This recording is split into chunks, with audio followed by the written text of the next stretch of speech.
خوش فقط حال بده بیافتم تو این سر زیریه.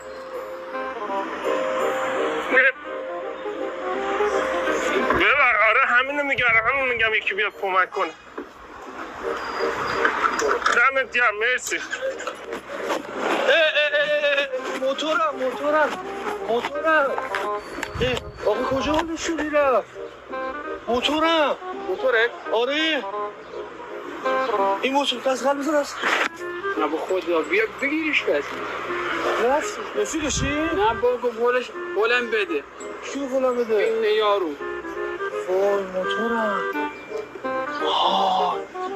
چرا اون دادی رفت؟ دیگه نشد روز بود؟ حالا باید یه ذره بزنم حالا چیکار کنم باید چرا موتور اینجا گذاشتی؟ موتورم همینجا بود دیگه من یه لحظه رفتم یه آب میوه بخرم بیام چرا هول دادی؟ ناموسن اگه رفیقش بود اگه وضعیت داری میگه این دمتون گرم خیلی باحالی اصلا ندیدی قیافه‌شو ندیدی؟ قیافه‌شو ندیدم مطمئنی؟ خدا الان موتور من روشن نمیشد اصلا که بدون سوئیچ میگم آقا من چیکار کنم کی هول داده؟ این آقا ماشین موتور هول داده رفته کی گفت هول دادی؟ قیافه‌شو ندیدی؟ قیافه‌شو نگرفتی؟ قیافه‌ش چه شکلی بود من بدبخت میشم برو یارا رو بردن. چی میگی؟ خلومون اصلا داداش خلومون آره اصلا تو عزت خونم داری دولت بگردم.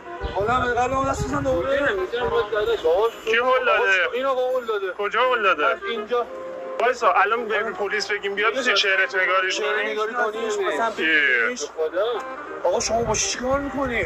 بزن 115 میام پلیس بیاد. قلبم داره منو میکنه اصلا نمیشنم قیافه‌ش کی هول داده؟ من چرا دارم میپزم ولی دارم میگم چرا رفتی به من داره آقا جونا. خب میدونم من یه داستانی داری مشکل شما آقای عزیز من میدونم مشکل من اوکی؟ شما دیدین بله من اون آقا رو دیدم من واسه من میشدم چیکار باید بکنی؟ از داشتم آقا شما هم دیدی؟ شما هم دیدی این آقا هول داد موتورو؟ این آقا هم دیده؟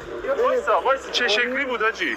اصلا دیدی؟ نمیدونم این وقت کار داشتیم فقط واسه رنگ پیرنش هم ندیدی؟ اصلا هیچ اصلا هیچ اصلا چهرهش ندیدی نمیشناختیش؟ اصلا شبیه من اصلا شبیه این آقا نبود. اصلا هیچ من اصلا اصلا این باسده این عجیبه. شکلی نبود اصلا اصلا چهره رو نمیشناسه. شما تیشرت منو میخوان نشونش بدید تیشرتش این رنگی نبود؟ نه من نمیدونم بابا تیشرتش همین رنگی بود دیگه من نبودم. دیدم. من چرا لخ میکنی شما؟ آقا ببخشید من این مثال دارم بزنم کامل تیشرتش درش همین بیار. رنگی این رنگی نبود تیشرتش؟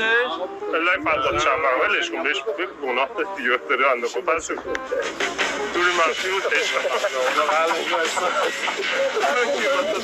من یادت نیست گفتم